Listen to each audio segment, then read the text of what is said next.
జయ అక్క వస్తుంది దాకా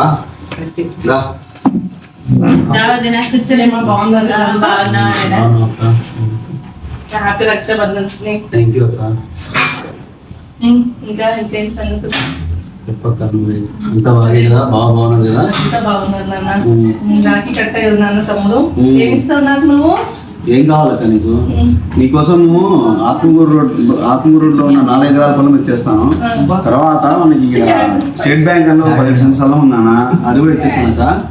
ఏమే అది 6 సెంట్ల స్థలం అమ్మలేదు కదా? అది కూడా ఒక 6 సెంట్లు ఉంది, పద్మావతి దగ్గరలో ఉంది, అది కూడా తీసేసుకోక. అది కాకుండా ఒక 70 నుంచి 100 సవర్లు బంగారం ఉంది, అది కూడా తీసుకో. అది కాకుండా నీకు ఇంకేమైనా కావాలంటే అమ్మని అడుగుదాము. అమ్మ నీ కాడ ఏమైనా ఉంటే ఇచ్చేది మాకు బంగారు కూడా. ఏం లేవు నా దగ్గర. అవునా అమ్మ? సరే అక్క, నేను ఇస్తాను అక్క, నేను ఉన్నా కదా నీకోసం. నేను ఉన్నా కదా అక్క నీకోసం. ఎందుకురా బంగారాలు ఆస్తి పాస్తులు ఎందుకురా? మనకి మన మధ్యని ఆస్తి పాస్తులు ఎందుకురా? మనకు ప్రేమ ఉంటే చాలు. కాబట్టి ఏ జన్మకైనా నువ్వే నాకు తమ్ముడుగా రావాలని కోరుకుంటున్నా దేవుణ్ణి. క్షమించక్క, ఇంత మంచి